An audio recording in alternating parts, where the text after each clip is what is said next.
Salut les amis et bienvenue dans ce 10e épisode de ma série de vidéos Film en vrac. J'ai vu pas mal de choses et plutôt que de faire une vidéo par film, je préfère tout regrouper à l'intérieur de cette vidéo. J'ai commencé en octobre 2019, quasiment au début de ma chaîne, à faire cette série de films en vrac et c'est seulement le 10e épisode. Le dernier il date, donc c'est reparti quoi.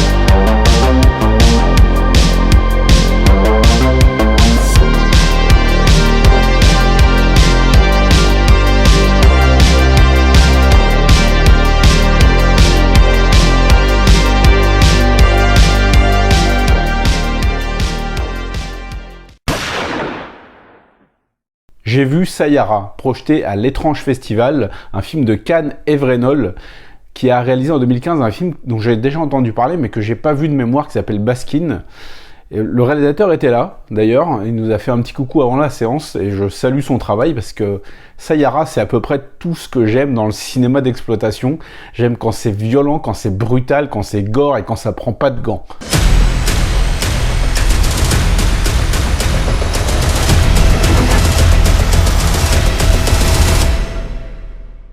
Sayara nous raconte l'histoire d'une femme qui veut venger le viol et le meurtre de sa sœur par une bande de mafieux. Ça se passe en Turquie.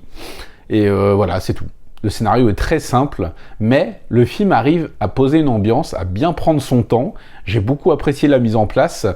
Et les éclats de violence sont sanglants. Le moins qu'on puisse dire, c'est si le mot brutalité devait être défini pour un film, bah ça serait Sayara. C'est extrêmement gore, extrêmement violent, extrêmement hargneux surtout. C'est vraiment un film très revanchard, hein, très brutal, très âpre aussi. Il est très nihiliste et il va pas enfiler de pincettes ou mettre de gants pour préserver son spectateur. On a le droit à pas mal de scènes assez horribles, que ce soit dans le traitement du personnage ou le traitement de l'action. C'est très sombre, il faut être averti, c'est un rap and revenge ultra violent, c'est un des meilleurs que j'ai vu, un des plus brutaux en tout cas. C'est très maîtrisé techniquement, c'est très bien réalisé, il y a une très bonne ambiance, les acteurs sont très bons, notamment bien sûr l'actrice principale, les méchants sont détestables vraiment, mais ils ont, voilà, on essaie entre guillemets de les humaniser un petit peu, notamment dans la deuxième partie du film. Ça a été un gros coup de cœur. C'est pas forcément un film qui va réinventer le genre ou qui va essayer de l'élever. C'est vraiment un film qui, quelque part, qui devait être fait, qui est très brutal. Vraiment, on sent justement toute cette colère, toute cette hargne, toute cette haine qui envahit le personnage principal. Et ce que j'ai aimé, c'est que cette vengeance laisse exploser toute la haine qu'elle avait contenue en elle. C'est un personnage qui a été élevé par son père, forcément, mais son père lui a appris des techniques de défense qu'elle va utiliser ici. Et voilà, ça brise des os, ça pète des crânes, ça tranche des gorges, ça arrache des gorges avec des dents, ça brûle, ça casse, ça sue, ça hurle, ça transpire, ça saigne. C'est un film qui est vraiment ultra hargneux. Je peux vraiment, j'ai hâte qu'il sorte officiellement, parce que là c'était l'une des premières avant-premières, voire même la première avant-première diffusée en Europe hier, et vraiment je suis content d'avoir vu le film.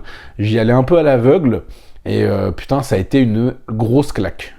J'ai vu le polar chinois Black Storm, réalisé par Queen Pen Feng. C'est celui qui a réalisé les deux Northeast Police Story ou Fight Against Evil, les deux films avec Tsemiu, qui nous revient avec un polar ultra hargneux, ultra violent également.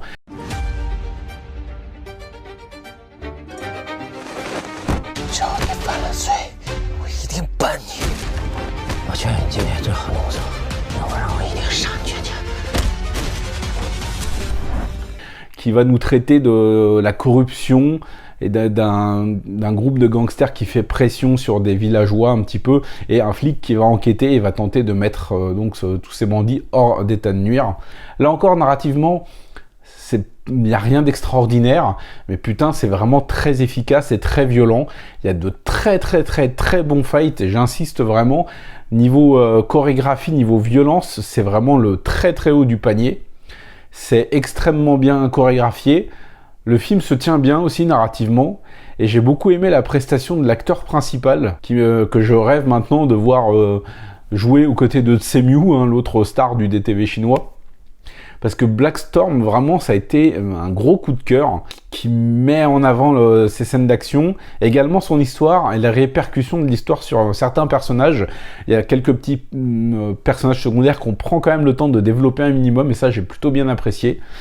C'est vraiment le très très haut du panier. Il y a de très bons combats, notamment un combat dans un ascenseur à 2 contre 1, un combat dans un salon de massage aussi.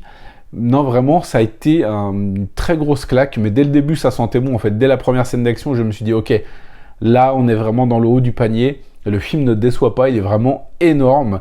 D'ailleurs, grosse dédicace à mon ami Twitter, Michel Cocteau, qui m'a encore fait découvrir cette petite perle. Vraiment, je pense qu'il sera dans mon top de l'année. Top de l'année qui est déjà bien étoffé, alors qu'il reste un trimestre. Ça a été vraiment une bonne petite claque. Il est disponible gratuitement sur iQIYI et également sur Dailymotion. Ouais, je suis retourné sur Dailymotion comme si, putain, on était en 2008. En tout cas, vous n'avez aucune raison de vous priver de cet excellent thriller, de cet excellent film d'action. On reste en Chine avec le nouveau Chris Huo, un réalisateur qui ne s'arrête plus, puisqu'après On the Wicked avec Andy On et Tsemiu, nous livre Second Life avec Philippe Hung, le méchant donc de City of Darkness, qui ici a dans toute sa splendeur, voilà. Et Yuan Q, une actrice hongkongaise légendaire qu'on a pu voir dans Kung Fu Hustle ou Les Disciples de la 36e Chambre ou énormément d'autres films, parce que c'est une très très grande dame du cinéma hongkongais. Et c'est ce que j'aime avec Chris Huo, c'est qu'il va vraiment chercher ces acteurs et actrices importants de Hong Kong. On sent qu'il est très très fan et qu'il rêve de diriger tout ce beau monde. D'ailleurs, son prochain film déjà annoncé, un casting juste dingue, et on verra Yuan Biao, voilà, chez Chris Huo. Et donc Second Life va nous raconter l'histoire d'une femme qui va être emprisonnée alors qu'elle est enceinte, accouchée en prison, et donc perdre son fils de vue. Mais bien évidemment, les choses vont évoluer, elle va finir par sortir de prison alors qu'elle a un certain âge, tandis qu'on va suivre en parallèle un membre de triade qui va perdre la vue, bêtement, et les deux vont se rencontrer. Bon, alors, on se doute un petit peu de ce qui va suivre, mais vraiment, ça a été une petite bouffée d'air frais, ce film. Il est rempli de bonnes vibes, j'ai trouvé vraiment. Les combats sont vraiment stylés, notamment le final que j'ai beaucoup apprécié. Il y a de l'émotion, on parle de sujets graves quand même, parce qu'on va évoquer la maladie d'Alzheimer ou la cécité. Il a quelque chose de très touchant, de très humain. Vraiment, c'est un film qui, entre guillemets, respire la bonne humeur. En tout cas, la passion du cinéma, et surtout la passion du réalisateur, la passion de Chris Huo, qui vraiment se régale à mettre en scène toutes ces vedettes du cinéma hongkongais, comme je l'ai déjà dit. Vraiment, on sent en fait, on sait que quand on regarde un film de Chris Huo, on regarde l'œuvre d'un passionné. Je regarde ces films en me disant, putain, il dirige des gens qu'on a aimés de la même manière que lui, et vraiment, c'est un régal. Je sais pas où est-ce que je le place dans sa filmographie, mais c'est un bel hommage à la Kung Fu comédie, je trouve en tout cas, même si pour moi, je l'ai déjà dit, je le redis encore, et je le redirai encore, son meilleur film à mes yeux, c'est Blind War, mais il signe vraiment des petites bobines bien efficaces, et j'ai vraiment hâte de voir ce qu'il va nous proposer à l'avenir, parce que c'est toujours un régal de regarder ces films. C'est pas forcément les plus parfaits au niveau, par exemple, du découpage ou de la maîtrise, même s'il y a énormément d'idées qui sont très bien mises en scène, mais vraiment, Chris Huo, c'est un miracle qu'on n'attendait plus quelque part, et j'ai vraiment hâte de suivre ses prochains films, ses prochains projets. Et je vous rappelle au passage que le Ragging Fire Club, podcast que j'anime aux côtés de Max et de Paul Gossem, a consacré un épisode à ce très bon cinéaste. Donc n'hésitez pas, l'épisode est disponible sur YouTube, je vous mettrai le lien dans la description. J'ai vu un film de dingue. Vraiment. Ça fait plusieurs mois maintenant, et je l'ai toujours pas digéré en fait. Et je savais pas trop comment en parler, si je lui consacre une vidéo entière ou si j'en parle quand l'envie m'en vient en fait, parce que ça a été un visionnage tellement extrême que je savais pas comment le placer, mais je sens que voilà, je vais en parler maintenant. J'ai vu The Coffee Table, un film qui a fait beaucoup de bruit en festival, je crois, dont quelques personnes parlaient sur le net, dont Stephen King a vanté les louanges. Et je sais plus où j'avais lu ça, mais que c'était un des trucs les plus extrêmes et hardcore jamais produits. Et comment dire que j'ai fini mon visionnage en mode mais putain, mais qu'est-ce que je viens de regarder, bordel de merde. C'est un film dont le méchant principal est une table basse en verre. C'est un film espagnol réalisé par Kase Callas, qui va nous raconter l'histoire d'un couple qui achète une table basse en verre, prétendument incassable. C'est parce que le vendeur voulait absolument vendre son objet. Et on va suivre l'homme donc qui va voir sa vie basculer autour de cette table basse. Et je peux pas trop en dire parce que The Coffee Table, en fait, c'est un film qui doit d'être découvert en étant vierge de toute information. Et c'est quasiment... c'est ce que j'ai fait en fait, à part la réputation et l'affiche. Je savais absolument rien du film, mais j'étais très intrigué de le découvrir. Et bordel, putain, non mais... C'est une espèce de comédie noire, mais... Alors, beaucoup de gens disent que c'est une comédie noire. Alors, les éléments comiques, je les cherche encore, perso, parce que ça m'a glacé le sang. Mais vraiment, parce que je me dis que les choses les plus horribles, en fait, sont les choses les plus bêtes qui puissent arriver. Et là, c'est le cas, en fait. La vie d'un couple va se briser autour d'une putain de table basse en verre. Et ce qui se passe, en fait, c'est tellement improbable et à la fois tellement horrible. Et c'est surtout l'après... Ça joue beaucoup sur l'appréhension, sur l'annonce, sur tout ce qu'on n'avait pas réussi à dire, et qu'un événement tragique arrive et qu'on se débloque entièrement et qu'on arrive à vider son sac.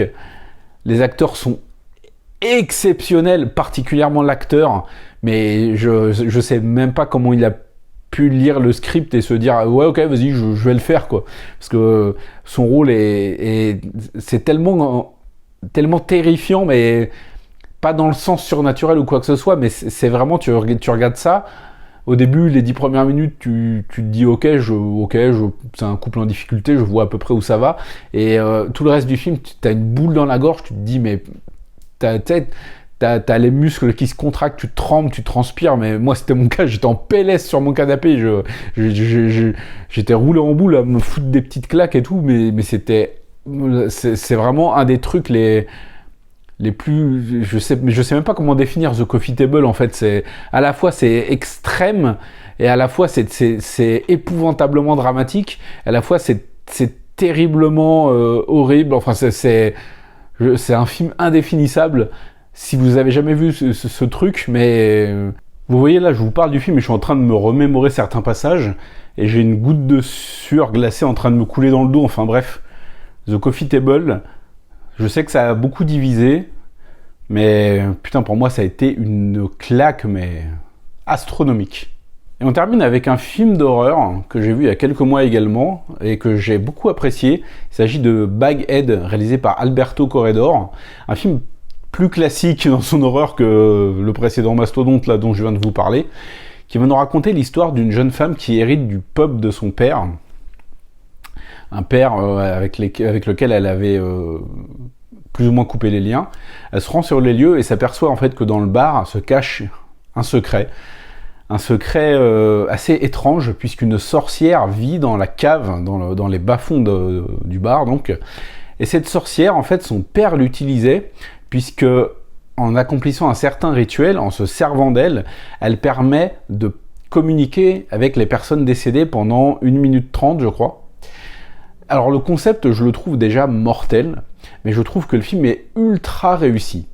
Vraiment, ça a été un régal, une bonne surprise, parce que j'en avais entendu parler, mais ouais, sans plus, quoi. Je me disais que ça allait être un petit film d'horreur assez classique. Et ça a été une bonne petite claque, là également, en fait. Je suis très content de l'avoir vu parce qu'il a rempli beaucoup de, entre guillemets, d'exigences que j'avais. Je voulais quelque chose d'assez effrayant, d'assez sombre dans son traitement. Et moi, tout le côté au-delà, communication avec les morts, avec les proches décédés, pouvoir dire ce qu'on a peu le temps de dire, moi, ça me touche vraiment beaucoup. Et je trouve que le film accomplit vraiment ça avec beaucoup de justesse, beaucoup de brio. Je trouve qu'il est bien mené et que les retournements de situation et que les éléments clés de l'intrigue, il y a rien qui jure en fait. Pour moi, tout est bien combiné. Ça mêle à la fois l'horreur, à la fois le drame, à la fois le chagrin, le thème du deuil bien sûr, et suffisamment de mystère pour captiver le spectateur. Et je trouve que l'univers est vraiment très très bien exploité. Le concept du film est vraiment très très bon, je trouve. Et j'ai vraiment passé un excellent moment devant ce Baghead. Je sais pas s'il a fait beaucoup de bruit. En tout cas, j'ai vraiment beaucoup apprécié. Je trouve que le casting est très bon, que l'héroïne principale est parfaite pour le rôle qu'elle a. Non, vraiment, Baghead, ça a été un petit coup de cœur que je vous recommande tout particulièrement, puisque je l'ai sélectionné pour cette vidéo. Voilà les amis pour cette 10e édition de Film en vrac. J'espère que la sélection vous a plu, j'espère que vous allez pouvoir me parler des films dont que je vous ai présentés, si vous les avez vus, si vous les avez appréciés également, si je vous les fais découvrir et que vous voulez venir me donner votre avis après les avoir vus, c'est toujours avec un très très grand plaisir. Je vais essayer, alors je dis bien essayer, parce que moi vous savez les promesses de vidéos, bon, hein, voilà. Quand même, je vais quand même essayer de faire un épisode par mois, parce que je vois quand même beaucoup de choses. Et plutôt que de faire une vidéo par film, là j'ai plus le courage de faire ça, mais tout regrouper en un épisode par mois par exemple, voilà, ça permet de parler de divers films à travers une seule vidéo et c'est plutôt cool je trouve. Je sais pas si je mixe ça un peu comme Alex la fuite en vidéo l'a fait avec ses journaux de vlog, mais si vous avez des questions ou des trucs, ou des remarques ou n'importe quoi que vous avez envie de partager avec moi, vous me les mettez en commentaire de cette vidéo et puis je les lirai pour la prochaine édition de Film en vrac. Voilà, ça sera un peu mixé Film en vrac et mes vidéos bordel, blabla, donc j'ai seulement fait deux épisodes, donc voilà. Pourquoi pas fusionner les deux pour faire une seule vidéo par mois où on parlerait de films que j'ai vus et de questions et de tout et n'importe quoi en fait. Ça serait peut-être un peu plus simple et ça me permettrait vraiment d'avoir un agenda fixe et de sortir vraiment une vidéo par mois. Ça serait cool pour la chaîne. Donc dites-moi ce que vous en pensez dans les commentaires. Et en attendant, je vous dis, regardez du cinéma asiatique parce que vous savez que ça déchire tout simplement. Ciao!